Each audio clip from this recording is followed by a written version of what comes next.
Só tu, Jesus, em ti confiarei, em ti confio. Louvado seja o teu nome, Senhor. Graças nós te damos, Pai, por essa noite, Senhor Deus, pela tua mão sobre as nossas vidas. Nós queremos exaltar o teu nome e declarar a nossa, Senhor, insignificância diante da tua grandeza, Pai. Mas sabemos, Senhor, que Deus, mesmo assim, diante dessa nossa pequenez, os teus olhos estão sobre nós, eles jamais se afastaram. Os teus cuidados estão sobre as nossas vidas e tem sido assim até o dia de hoje, Senhor. E a nossa esperança está em ti, para que os dias que ainda nos restam de vida, Senhor, sejam na tua presença. Pai, nós te louvamos, Senhor, pela tua obra de salvação através do seu Filho Jesus. Nós te louvamos, Pai, pela presença do teu Espírito que enviaste aqui, Senhor, porque o Filho rogaste, e que é a comunhão conosco hoje. Hoje nós sabemos das tuas coisas, Pai, porque o Espírito tem revelado aquilo que o Senhor Jesus nos ensinou. Nós te damos graças, Pai, pela tua palavra, Senhor, expressa nas Escrituras, que são um lastro para as nossas vidas, Senhor. Meu coração se enche de temor nessa noite, Pai, porque estou diante da tua palavra, Senhor, e também diante da tua igreja, Senhor. E que a tua palavra entre como flecha profunda em cada coração, Senhor.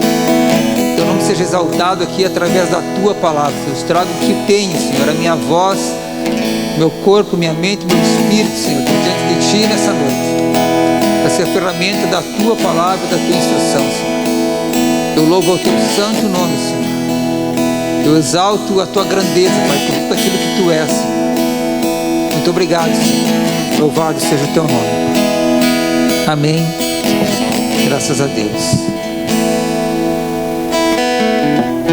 Boa noite a todos que nos acompanham. Estamos aqui mais uma vez diante da palavra do Senhor, diante da oportunidade que o Senhor nos dá de crescermos um pouco mais diante da revelação da Escritura, diante daquilo que Ele tem deixado como legado para as nossas vidas. Você que está na sua casa nos acompanhando, você possa receber da instrução do Senhor nessa noite. Que o Espírito Santo, Ele está, por Deus, Ele é onipresente, Ele está em todo lugar. O mesmo Espírito que está aqui é o mesmo Espírito que está na casa de cada um dos que nos acompanham nessa noite. Eu louvo a Deus por isso e peço para que a tua vida seja tocada através da palavra do Senhor nessa noite. Amém. Glória a Deus. Nós temos um texto para refletirmos nessa noite. Ele está a partir dos grupos que nós temos feito, o grupo de convívio das terças-feiras, também o Meva Academy nas quintas, e temos conversado com as pessoas, com os colegas, né, com os alunos da turma, e muitas reflexões têm surgido. E a partir de algumas delas, então, nós temos esse texto base de Efésios 5, e vamos conversar um pouco também, trazer para um grupo maior agora o que nós temos conversado e aquilo que o Senhor tem colocado no nosso coração nesses dias, para que possa alegrar a tua alma com o conhecimento do Senhor e que algo novo aconteça na tua vida através da palavra do Senhor. Você que é dizimista e ofertante, você pode continuar com a tua prática a partir das plataformas, das redes sociais, através da conta da igreja, através do QR Code que também aparece na tela, e você continua cumprindo os propósitos conforme o Senhor colocou no teu coração. E o Senhor é aquele que sabe de todas as coisas, sabe do teu desejo em cumprir propósitos, e Ele vai tratar isso da maneira justa, perfeita, que é a maneira que o Senhor trata todas as coisas, e o olhar dele para aqueles que também se voltam para o Senhor. Que todas as famílias sejam abençoadas nessa noite, as crianças sejam abençoadas, e que o Senhor nos dê graça para que essa palavra possa encher nossos corações. Efésios 5, os versos 15, 16 e 17, a palavra do Senhor nos ensina assim: portanto, vede prudentemente como andais, não como nécios, mas como sábios, remindo o tempo, porquanto os dias são maus. Por isso não sejais insensatos, mas entendei qual seja a vontade do Senhor.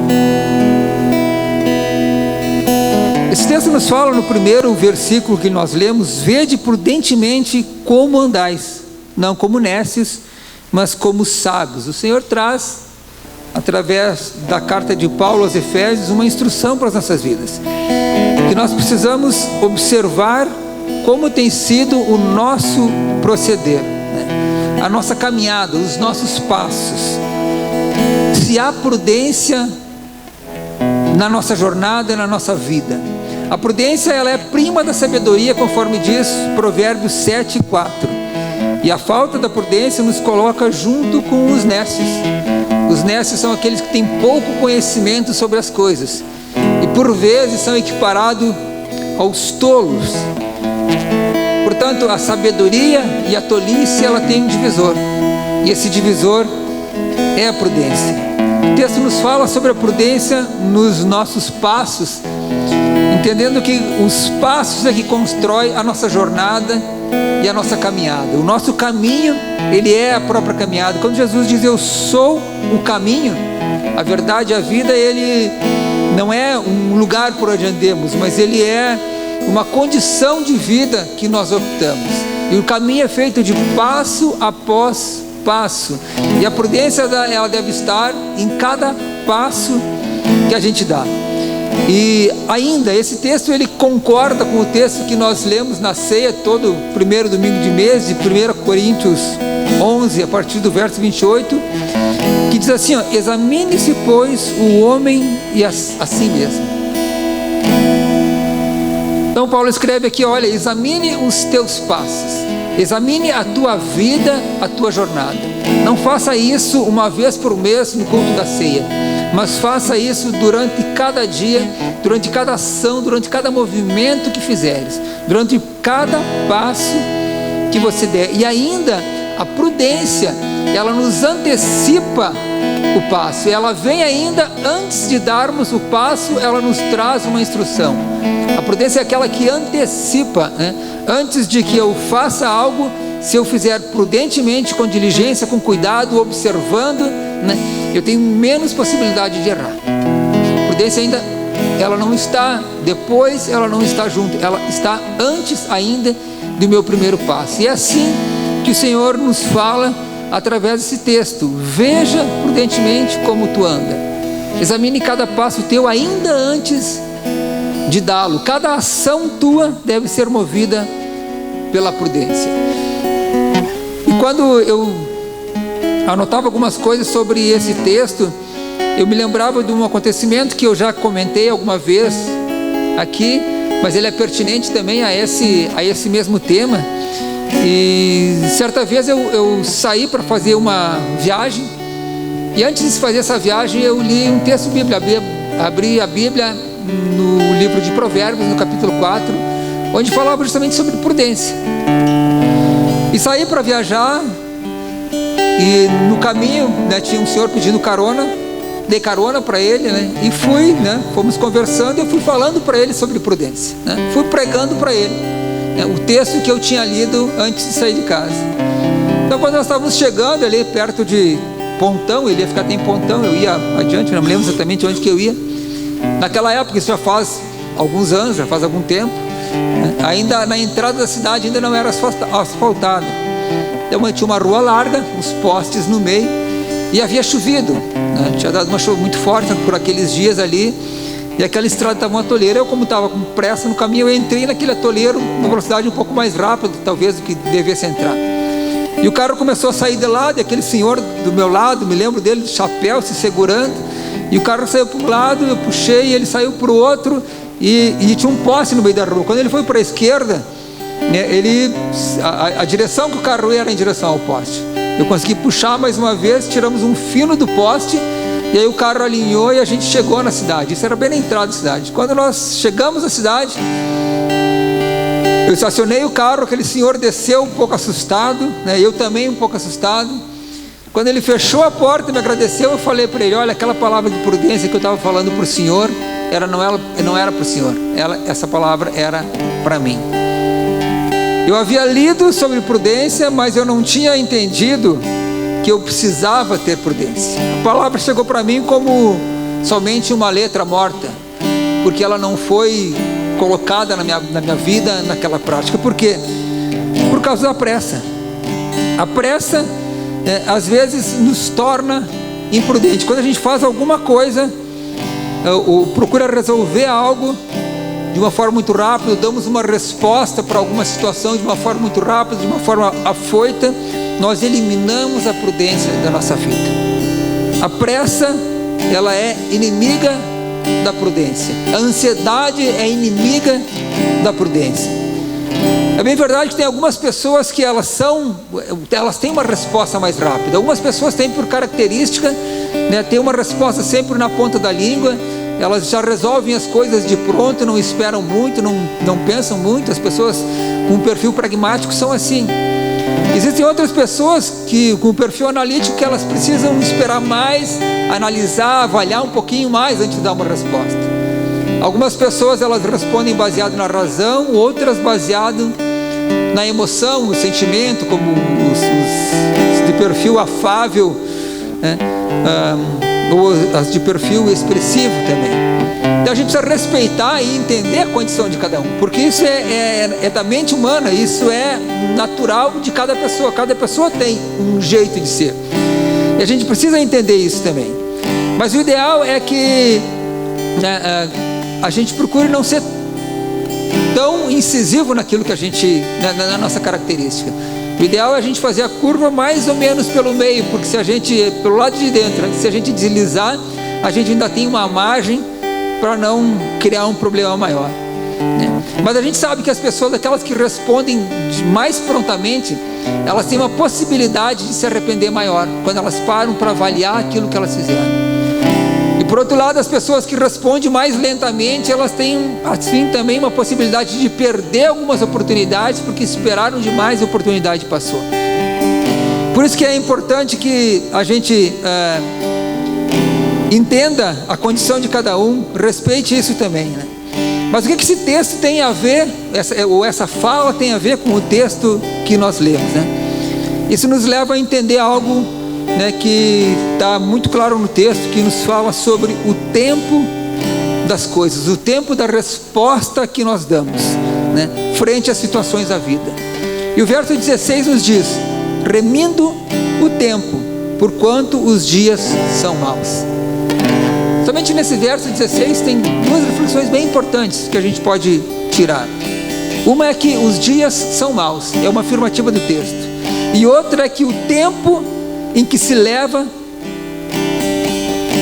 para que as coisas aconteçam, o tempo em que as coisas levam para acontecer, o tempo. Remindo o tempo, porque os dias são maus. Remir o tempo, a primeira impressão é que o tempo seja abreviado, né? Então nos fala num período de tempo. Mas sobre os dias maus, nós temos dois textos que nos trazem um entendimento sobre o que a palavra quer nos dizer com esses dias. Eclesiastes 12, o texto nos diz assim: lembra-te do teu Criador nos dias da tua mocidade, antes que cheguem os maus dias, e digas: não temos nele prazer. Os maus dias. Salmos 90:10 também tem uma expressão nesse mesmo sentido. Ele diz que os nossos dias normalmente são de 60, 70 anos, e para alguém mais robusto, mais forte, pode chegar a 80. Mas a glória desses dias é canseira e enfado. Os maus dias, eles são dias expressos por esses dois textos, aqueles dias que hão de vir ainda, que é o curso natural da nossa vida. Mas ele nos fala de um tempo que há de vir, né, enquanto não há mais vigor. Mas há um outro texto de Efésios 6, nós vamos ler depois do 11, 12, 13, agora o 11 e o 13 diz assim, ó: revestivos de toda a armadura de Deus, para que possam estar firmes contra as astutas ciladas do diabo. E o verso 13 diz: para que possa resistir no dia mau. O dia mau, conforme o verso 16, remindo o tempo por quanto os dias são maus. A primeira nos fala do fim da nossa jornada, né? Do tempo de velhice, tempo da morte, tempo da falta de vigor, o tempo da canseira e do enfado. Mas essa segunda nos fala do curso inteiro da nossa jornada, dos nossos dias de vigor. E nós precisamos entender o tempo dessas coisas. Existe um princípio, talvez uma regra de interpretação bíblica, que nos afirma que a palavra ela deve ser entendida primeiramente, a palavra, a escritura, primeiro ela deve ser entendida no sentido em que ela tinha no tempo em que o autor escreveu, para que depois então nós consigamos trazer essa palavra para o nosso tempo e ver e entender qual que é a implicância que ela tem para os nossos dias hoje. Esse texto nos diz que existiam algumas coisas que se tinha uma prática num determinado tempo, um tempo da escritura, onde foi relatado esse episódio, mas posteriormente isso mudou, não era mais da mesma forma. Ela não cabe, tem coisas que são para todos os tempos, mas tem coisas que são para tempos definidos. E é importante nós entendermos o tempo das coisas, porque a gente consegue entender o que o escritor está querendo nos dizer nesse texto. E a gente então está trazendo vários outros textos que nos ajudam a compreender o texto base de Efésios 5. E um desses textos que nos ajudam é o texto de Marcos 2,18, que nos diz que os fariseus e os discípulos de João, eles jejuavam. E alguém chegou até Jesus e disse: olha, os fariseus e os discípulos de João jejuam, e por que os seus discípulos não jejuam? E Jesus respondeu: podem, porventura, jejuar os convidados para o casamento enquanto o noivo está com ele? Durante o tempo em que estiver presente o noivo, não podem jejuar. Dias virão, contudo, em que lhes será tirado o noivo, e nesse tempo jejuarão. O que o Senhor está querendo nos dizer aqui? Ele diz que existia uma prática religiosa de jejum, que os fariseus cumpriam, que os discípulos de João cumpriam, mas que os discípulos deles não precisavam cumprir, porque ele estava presente naquele tempo, mesmo que Jesus jejuasse. E o que Jesus nos fala aqui? Que ele, depois de um tempo, quando o noivo fosse tirado, então voltariam a jejuar. Jesus nos diz que havia uma prática da lei em que o Senhor resgataria essa prática, agora não mais com um olhar da lei, não mais como uma regra, como algo que devesse ser feito por causa da lei, mas agora por um novo motivo, né? E hoje nós jejuamos porque nós sabemos que o nosso espírito se eleva no jejum à medida que a nossa carne se enfraquece. Nosso espírito se eleva, nós temos condições de entender um pouco mais o que Deus quer conosco. E a nossa oração pode ser em conformidade com a vontade de Deus. E assim a nossa oração possa ser mais eficaz. Jesus resgatou uma prática religiosa e colocou um outro fundamento, uma outra base para ela. Assim como toda a lei foi agora baseada no amor. Então esse novo fundamento que Jesus põe faz com que algo que existia num tempo, num outro momento deixou de existir enquanto Jesus estava ali, agora volta a ser uma prática, mas agora sim, então, sem o peso da lei. Deus não tirou o povo do Egito, enquanto o povo ainda não tinha uma lei, tirou ele debaixo de uma servidão, para colocar depois no deserto, debaixo da servidão da lei. Deus não substituiu o jugo do povo de Israel, não tirou o jugo da escravidão do Egito para colocar o jugo da escravidão da lei, mas os religiosos viviam assim. Então Jesus veio para redimir, ou para remir, usar a palavra que nós tem no texto, remir uma condição e transformar ela em algo com um novo fundamento, baseado no amor. Nós estamos falando sobre o tempo das coisas. Em Mateus 6, Jesus dá uma resposta aos discípulos que lhe perguntam sobre oração. perguntam: ensina-nos a orar. Mestre, ensina-nos a orar. Então Jesus traz uma resposta e ele fala: orais assim. Ele nos ensina a oração do Pai Nosso. E essa oração, ela não foi específica para aquele momento. Essa oração, ela transcende o tempo, porque ela foi uma resposta a uma pergunta. Cada vez que nós perguntamos ao Senhor: Senhor, ensina-nos a orar, a mesma pergunta é a mesma resposta. É diferente de uma condição temporal, ela transcende o tempo. Mas existe uma outra condição sobre oração, que ela é temporal, que foi para aquele determinado momento. Em João 14, havia um momento de tensão, talvez um momento de maior tensão que Cristo passou aqui, ou um dos mais, o que antecipava o seu momento de maior tensão. Já era noite, eles haviam participado da ceia, Jesus e os discípulos. Jesus já havia dito quem seria o traidor, aquele que eu der o pão molhado. Judas havia pego esse pão. Judas havia já saído, os discípulos não sabiam muito bem, não entendiam por que Judas tinha saído, o que ele ia fazer. Mas Jesus sabia que naquela noite ele seria entregue. Os discípulos todos estavam confusos, havia um peso no ar, uma dúvida. Tomé questionava Jesus, Felipe questionava Jesus. E o título de João 14 na minha Bíblia fala: Jesus consola os discípulos. Então ele traz os discípulos para junto e fala: na casa do meu pai é muita morada, eu vou preparar-vos lugar. E ele começa a falar das coisas que viriam a acontecer, para que os discípulos fossem consolados. Então essa narrativa de Jesus em João 14, ela tem essa premissa primeira de consolo aos discípulos diante daquela situação tensa, diante daquele problema iminente que estava para acontecer dali a poucas horas. E então Jesus fala, se me pedirdes alguma coisa, eu farei. João 14. E tudo quanto pedirdes em meu nome, isso eu farei, a fim de que o Pai seja glorificado. E o verso 14, do capítulo 14, diz: se me pedirdes alguma coisa em meu nome, eu o farei. Jesus naquele momento, ele falava com os discípulos, e os discípulos poderiam, enquanto Jesus estava presente. Esse é o tempo do texto, um tempo em que Jesus estava presente em vida, em carne. Então os discípulos podiam conversar com ele, podiam pedir para ele o que eles quisessem. Assim como enquanto Eliseu estava diante de Elias, ele pediu: olha, eu quero porção dobrada disso que você carrega.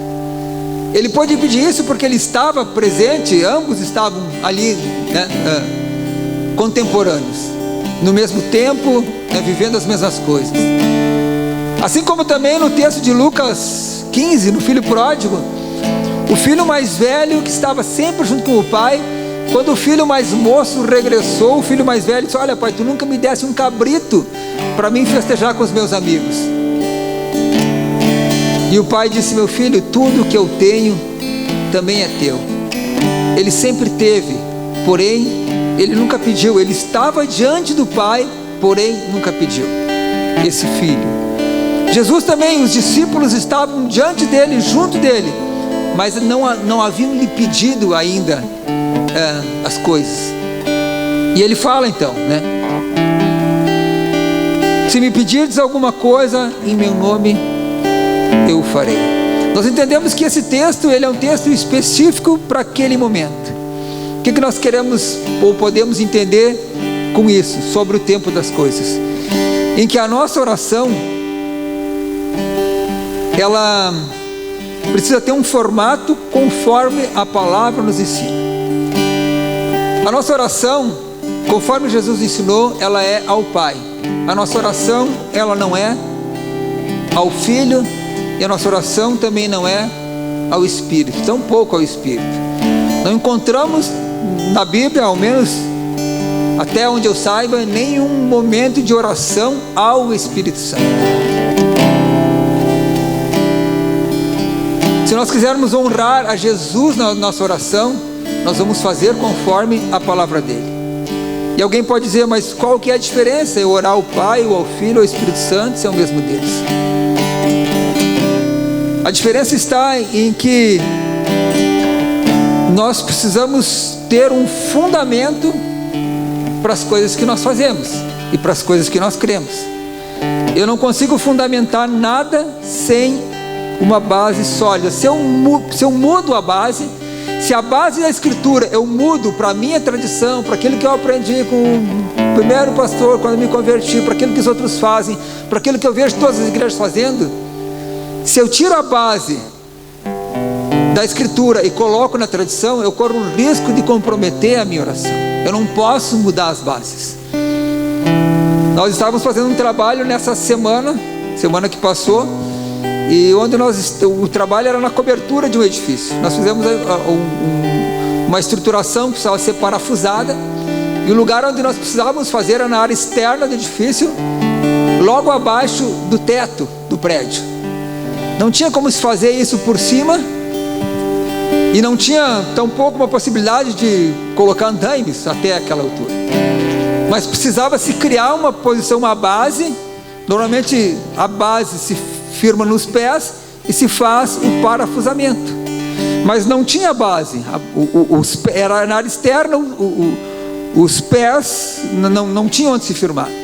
Então o que foi feito? O rapaz que fez esse serviço, ele mudou a base dos pés. Ao invés de ter a base nos pés, ele colocou os pés, ele mudou a base para as costas. Então foram colocadas algumas cordas, e ele se escorava para trás para ter um espaço de poder fazer um parafusamento. O fato de mudar a base dos pés para as costas, além de ter trazido um grande risco, se o rapaz não fosse diligente, poderia comprometer todo o serviço. Por que essa ilustração? Porque quando nós mudamos a base das coisas, nós corremos também esse risco. Mas qual que é a base então? A base sólida para a nossa oração está em João 15, capítulo seguinte, 7, verso 8, que diz assim: se vós estiverdes em mim e as minhas palavras estiverem em vós, pedirei tudo o que quiserdes e vos será feito. Isso o Pai será glorificado. Para falar que a nossa oração tem efeito, ela precisa estar fundamentada na palavra de Deus. Se as minhas palavras estiverem em vós, pedireis tudo o que quiserdes e vos será feito. Esse já é um texto que transcende o tempo. As palavras do Senhor precisam estar em nós. Isso não era só para os discípulos, isso é para nós hoje. Mas por que as nossas orações muitas vezes não são respondidas? Pedireis tudo o que quiserdes e será feito. Porque a palavra do Senhor não está em nós. Porque a nossa oração muitas vezes ela está fundamentada em nós mesmos. Muitas vezes a oração é no nosso nome, nos nossos pedidos, nossos desejos, nossos anseios, mas ainda nós não nos aprofundamos na palavra para saber se é aquilo mesmo que o Senhor pretende para nós. Se as minhas palavras estiverem em vós. Esse é o fundamento da nossa oração. A palavra do Senhor permeando a nossa vida. A palavra do Senhor permeando a nossa angústia. A palavra do Senhor permeando a nossa fome, como foi falado na abertura desse culto. A palavra do Senhor permeando a nossa ansiedade em relação a essas coisas que estão acontecendo. A palavra do Senhor permeando as nossas finanças, adentrando na nossa vida, na nossa mente, no nosso coração. E nos ensinando a orar, porque não sabemos orar como convém. E precisamos sim da da intercessão do Espírito, da intermediação do Espírito. Nós não oramos para o Espírito, mas é pelo Espírito que Deus age. Quando Jesus se coloca como um mediador entre nós e os homens, e ele disse: eu deixarei então depois o Espírito, e o Espírito veio. Na verdade o Espírito sempre esteve, mas em Pentecostes ele tomou uma nova ação, ele trouxe algo de novo. O Espírito sempre esteve, foi o Espírito que impeliu Jesus ao deserto, o Espírito sempre esteve presente, mas em Pentecostes ele tomou uma outra ação e ele começou a derramar os dons. Então esse Espírito que tem comunhão conosco hoje, porque é Ele que está presente. Jesus não está mais aqui. Jesus está no céu, sentado à direita de Deus. Então é Ele, pela vontade de Deus, pela nossa oração ao Pai, né? O Espírito nos revela aquilo que Cristo nos ensinou pela sua Escritura, o anotado na Escritura pela sua palavra. Então isso chega até Deus, e a partir daí, desses fundamentos de oração, muitas coisas começam a acontecer na nossa vida. Nós conversávamos um pouco sobre isso também no grupo online, e alguém comentou que uma pessoa havia jejuado 21 dias por uma causa, mas não tinha conseguido êxito naquilo. Eu aprendi também que nós jejuávamos por alguma causa, mas depois eu entendi que a gente não jejua por uma causa, a gente ora por uma causa. Eu jejuo para que o meu espírito se eleve, para que a minha oração tenha mais eficácia, conforme nós falamos aqui. Não por uma causa, eu oro por uma causa. Então, por mais que a gente faça alguma coisa com uma boa vontade do coração, com um bom desejo, com algum entendimento, mas se nós não estivermos fundamentados no que a palavra nos ensina, isso não acontece, porque Deus não muda os seus princípios. A palavra de Cristo precisa estar na nossa oração.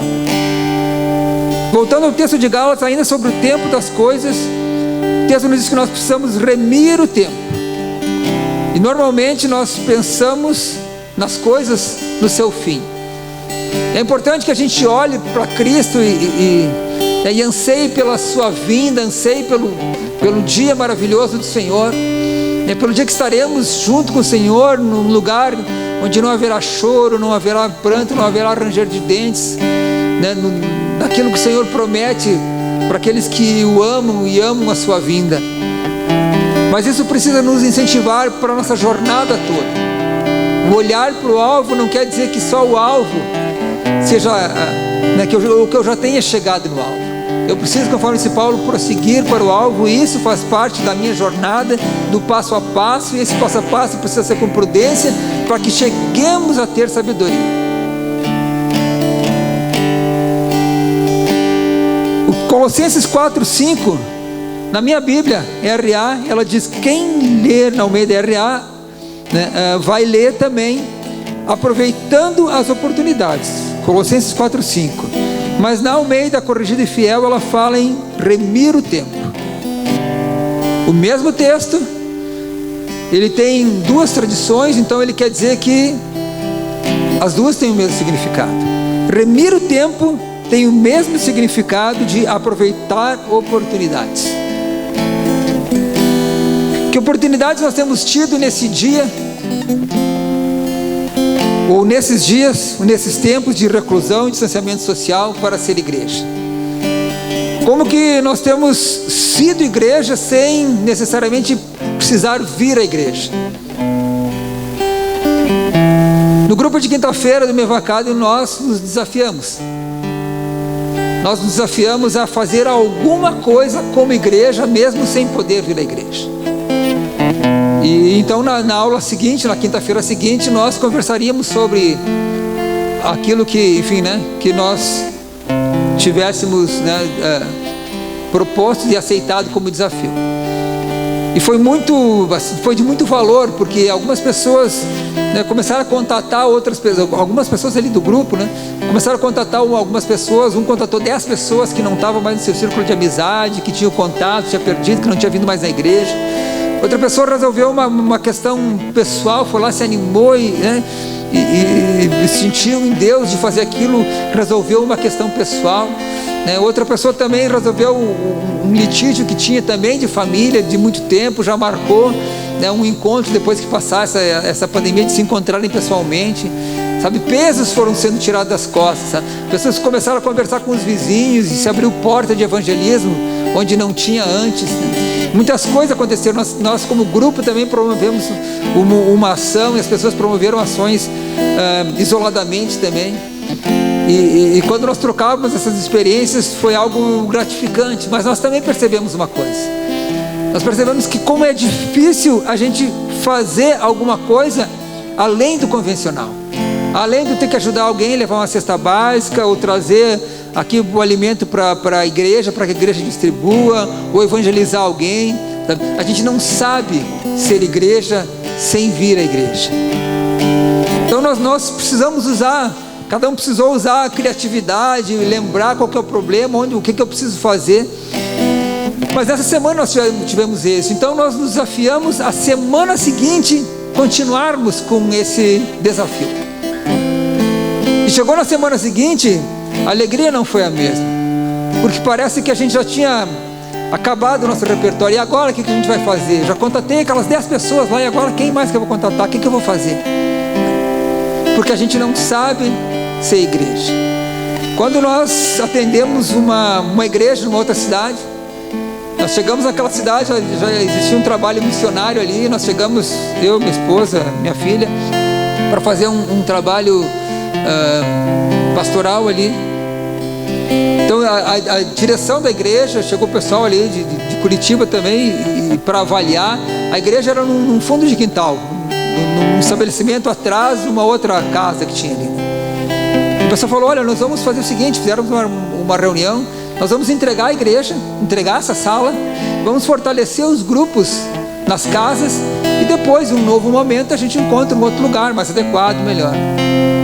E a gente entregou então aquele prédio, enfim, onde era a igreja.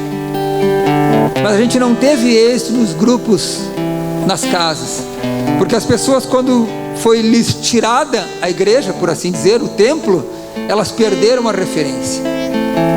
E elas não sabiam ser igreja sem ir na igreja. O ser igreja, na verdade, era somente ir na igreja. E talvez uma outra obra social, que tantos fazem, tantas pessoas fazem obra social que nem vai à igreja nenhuma, e talvez até nem tenha temor a Deus, mas faz porque tem recurso, se mobiliza e acaba fazendo. Mas nós temos dificuldades em ser igreja. Quem sabe é um novo tempo para nós nesses dias. Nós estamos falando em entender o tempo das coisas. Quem sabe nós podemos encontrar oportunidades, remir o tempo, porque os dias são maus. Remir o tempo é o mesmo que encontrar ou aproveitar as oportunidades. Que oportunidades têm se aberto para nós hoje como igreja? Talvez a gente procure e tenha dificuldade para encontrar. Talvez nós lamentemos mais esses dias de não podermos estar aqui do que propriamente podemos ver que nesses dias são dias onde a gente pode fazer algumas coisas que, se nós tivéssemos vindo à igreja, não poderíamos. Daqui a pouco tudo isso passa e a gente se reúne em comunhão aqui de novo. Mas esse tempo de agora, por que nós não fazemos? Eu encontro na Bíblia também alguns motivos por que nós não somos igreja, porque nós não sabemos ser igreja.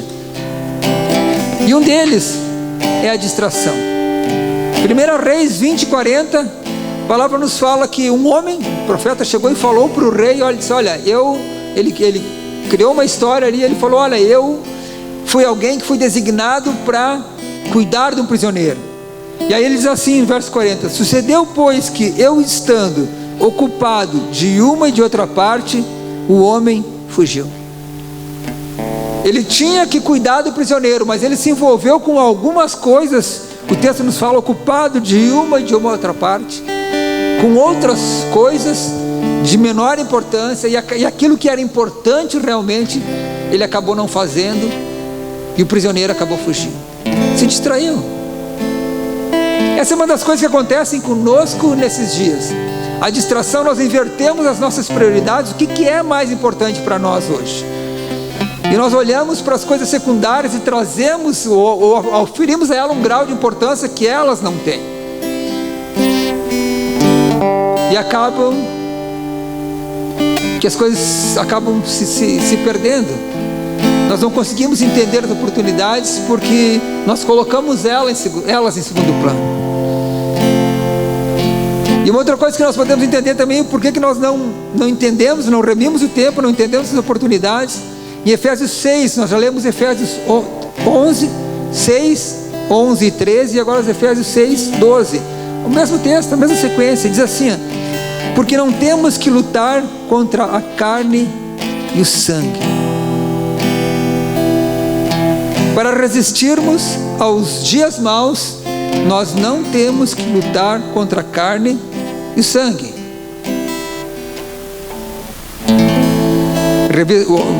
Revestivos, textos que nós lemos, revestivos de toda a armadura de Deus, para que possais estar firmes contra as ciladas do diabo, para que possas resistir ao dia mau.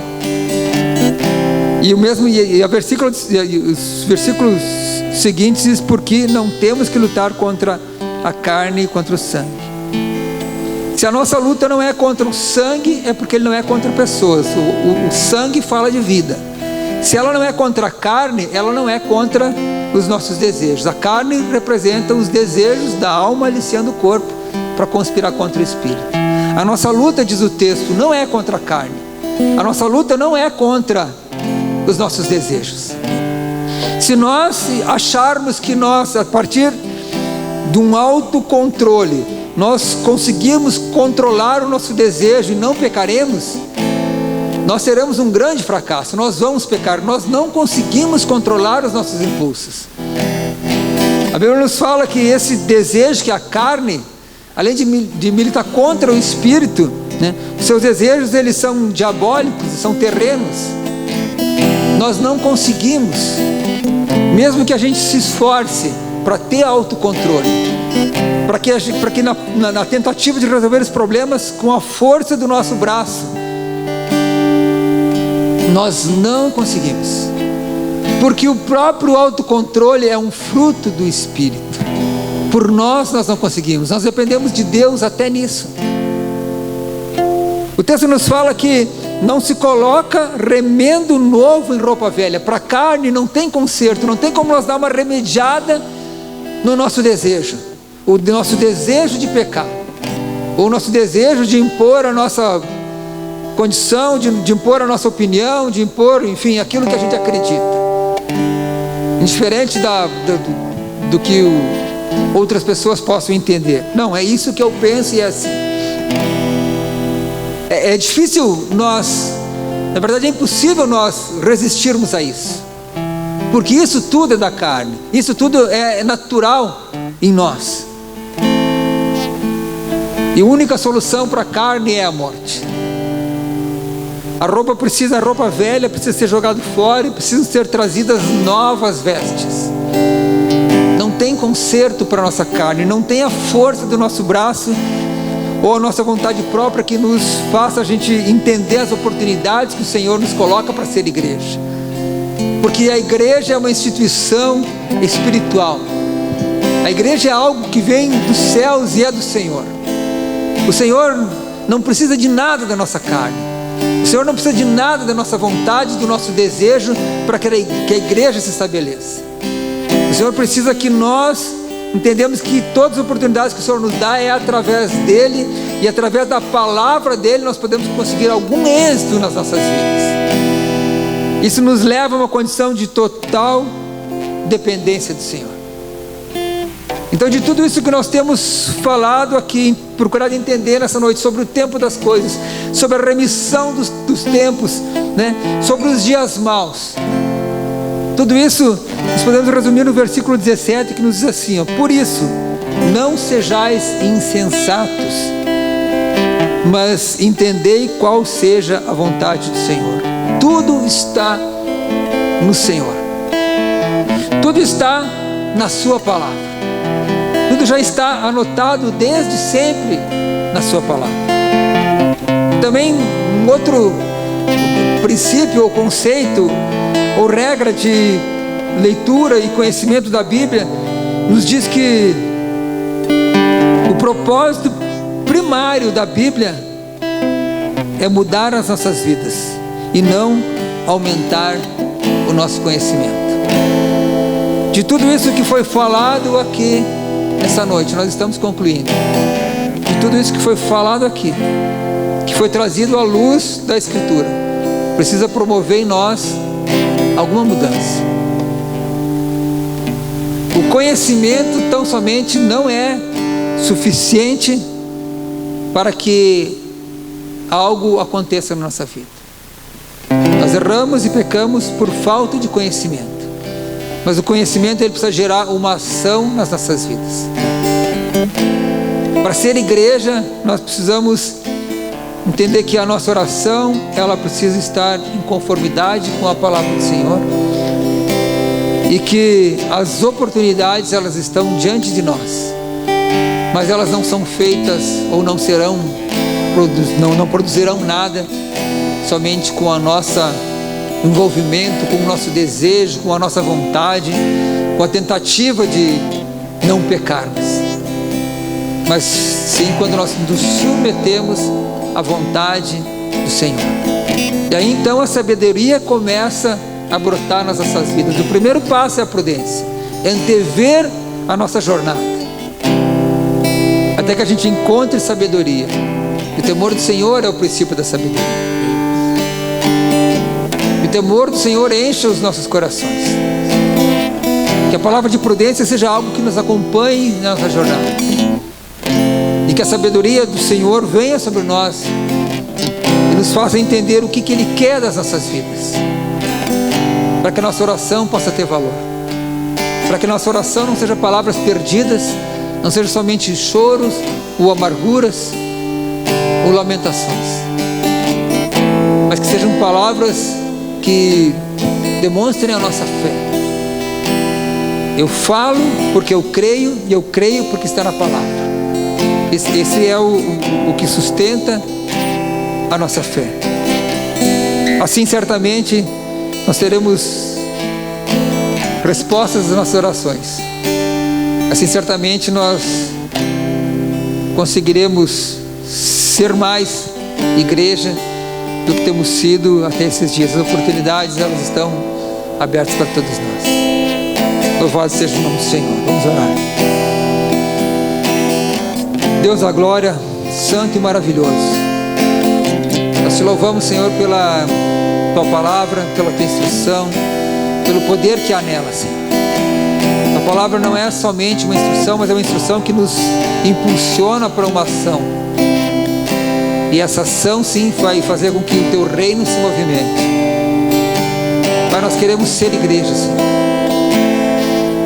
Nós queremos viver na plenitude da tua graça, na plenitude do teu poder, fazendo as coisas conforme a tua vontade, seguindo a tua instrução, não como um peso, não como uma lei, mas como algo que tu remiu, Senhor. A tua palavra hoje para nós, ela não é uma lei, Senhor, mas ela é um fundamento para as coisas que a gente faz. Ah, Senhor, ajuda-nos, Senhor. Ajuda-nos, Senhor. Pai, ajuda-nos a andarmos sobre a tua palavra. Que ela verdadeiramente venha ser a luz para os nossos caminhos, Senhor Deus, a lâmpada para os nossos pés. Que ela verdadeiramente, Senhor Deus, impulsione a nossa jornada dia após dia, Senhor. Nós queremos olhar, Senhor Deus, para o alvo simples. Nós não queremos esquecer, não queremos esquecer da jornada que é feita dia após dia, Senhor. Porque antes que as coisas se completem aqui, antes que se cumpram esse tempo, Senhor, nós precisamos viver como igreja, Pai. Tem muitas pessoas que ainda precisam viver como igreja e ainda não te conhecem, Senhor. Pai, que haja em nós, Senhor Deus, o teu Espírito, para fazer que a gente conheça profundamente as tuas coisas. Que a nossa boa vontade, que a nossa boa intenção, Senhor Deus, seja colocada diante de Ti e haja um reconhecimento que nós dependemos de Ti, Senhor. Esse ar que nós respiramos é porque pela Tua misericórdia que está sobre a nossa vida nesse dia ainda, Senhor. E a nossa esperança é que ela se renove a cada dia, Pai, mas se não adentrarmos verdadeiramente nos Teus caminhos, Senhor, não temos razão nenhuma de viver aqui, Senhor. João Batista, quando cumpriu o propósito dele, o Senhor permitiu a vida dele até que se cumprisse o propósito. Jesus Cristo, o Senhor permitiu a vida dele até que se cumprisse o propósito. Pai querido, nós queremos que haja um propósito para nossas vidas, porque senão nós estaremos fazendo peso nessa terra. Mas nós precisamos, Senhor Deus, mergulhar, nos aprofundarmos nele, Senhor Deus, enquanto ainda é tempo, antes que cheguem os dias da velhice, onde não há mais vigor, Senhor, onde há canseira e enfado, Pai. Nós queremos nos voltar para Ti nessa noite, Senhor. E buscar a Ti, Senhor, enquanto nós ainda podemos encontrar, Senhor Deus, mesmo diante dos dias maus. Nós Nossos olhos não conseguem ver os dias maus, Senhor, porque ainda há comida nas nossas mesas. Senhor, que nós não precisamos ter passado fome para que nós consigamos entender esses dias que nós passamos. Mas nós colocamos diante de Ti a nossa vida, a vida de cada um que está nos acompanhando aqui e também, Senhor, pela internet. Mas nós colocamos diante de Ti os nossos governos, as autoridades do município, do estado, da nação. Nós colocamos diante de Ti, Senhor Deus, a vida dos pastores, esses que têm um compromisso com a Tua palavra, com o Teu reino, Senhor, em ser igreja, em viver as Tuas verdades, Senhor. Louvado seja o Teu nome, Senhor. Dependemos da Tua graça e do Teu favor, Senhor. Não somos nada, Senhor. Não somos nada sem Ti.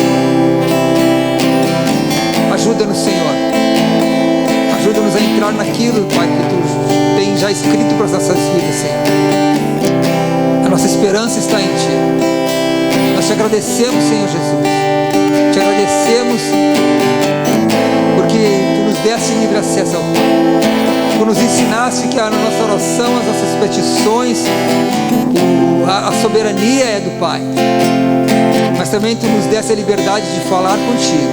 Assim como nós temos a liberdade de falar com o Espírito, mesmo que os nossos pedidos sejam direcionados ao Pai. Nós Te louvamos, Deus Pai Todo-Poderoso, porque ouve as nossas orações. Nós Te louvamos, Jesus, pelo sacrifício. Nós Te louvamos, Espírito Santo, pela comunhão que está em nós. Obrigado por esse acesso que Tu nos dá. Obrigado, Pai, pela Tua soberania. Obrigado, Pai, porque Tu tem nos provido sustento diário, Senhor.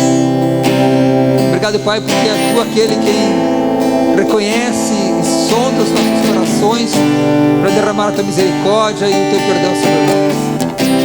Obrigado pela Tua soberania sobre todas as coisas. Tu está acima de todas as coisas, Senhor. Nós assim declaramos, Pai, que nós Te amamos e esperamos em Ti. Esperamos, Senhor Deus, pela redenção dos nossos dias. Louvado seja o Teu nome, Senhor. Graças a Deus. Amém.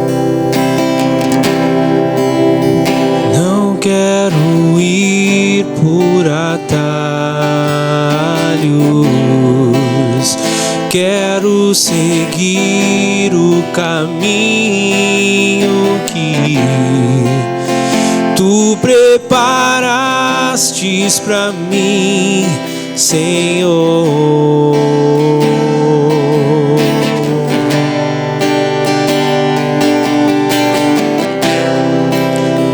Quero agradar o Teu coração,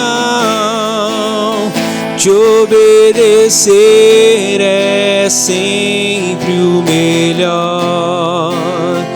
Não quero ter Tuas bênçãos sem antes passar pela cruz.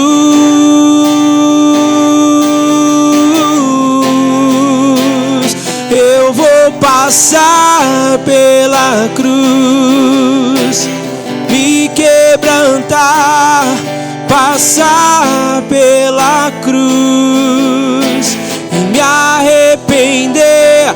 Vou passar pela cruz que ainda está manchada de sangue. Portanto, me amar, vou passar pela cruz, nela me ver, passar pela cruz e erguer um altar onde a oferta sou eu. Crucifico meu eu, Te agradeço, ó Jesus,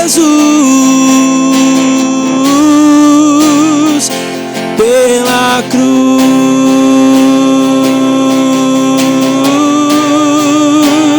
pela cruz.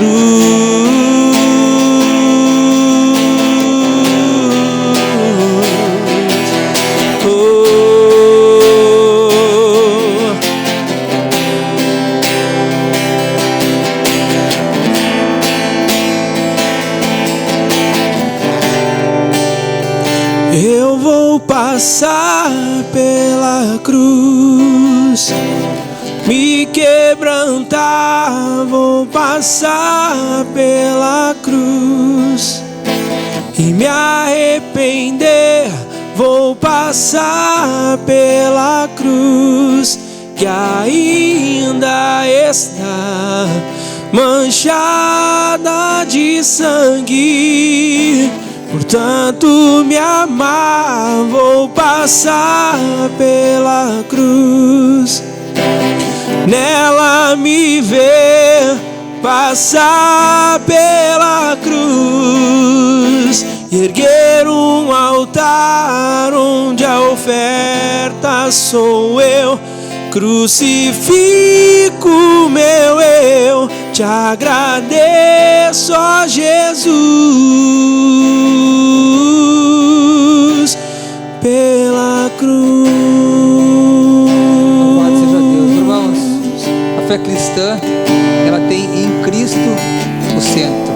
A fé cristã não tem em Deus o centro, tem em Cristo, porque é Cristo que nos leva até Deus. 1 Timóteo 2,5 fala que só existe um Deus e um único mediador entre Deus e os homens, Jesus Cristo. Ele é aquele que nos deu acesso ao Pai, e é Ele também que fez as mesmas obras do Pai, Ele que faz as mesmas obras do Pai. Então Ele é o mediador também do Pai até nós, é as duas vias, de nós até o Pai e do Pai até nós. Continue orando ao Pai, continue engrandecendo ao nome do Pai, continue dedicando a tua oração ao Pai, dedicando os teus pedidos, o teu clamor, a tua petição ao Pai, reconhecendo a soberania, agradecendo pela provisão ao Pai. Mas continue também honrando ao Senhor Jesus pelo que Ele fez, se colocou como nosso mediador, se entregou para nos salvar, para que nós possamos então um dia, livres do pecado que Ele levou, estarmos com o Pai. Continue também honrando ao Espírito Santo pela presença dEle, que Ele nos dá comunhão esses dias. Amém? Acompanhe os nossos cultos, acompanhe as lives, acompanhe também os devocionais no nosso canal oficial do Revan Passo Fundo no YouTube, e até que o nosso convívio normal, pessoal, se regularize. Que Deus abençoe a cada um. Louvado seja Deus. Amém.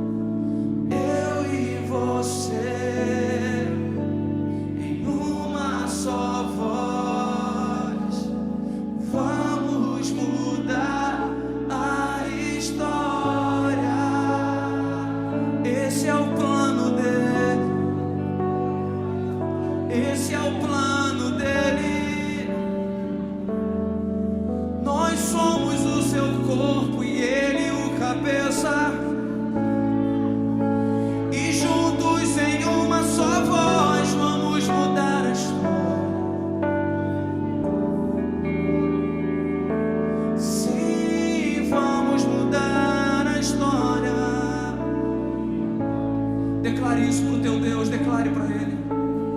Eu e você em uma só voz vamos mudar a história.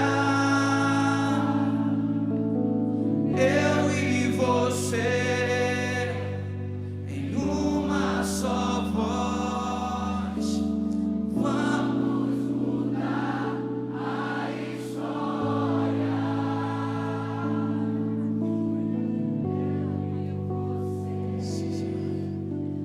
Em uma só voz vamos mudar a história. Pega na mão do teu irmão que está aí do teu lado. Segura bem forte aí na mão dele.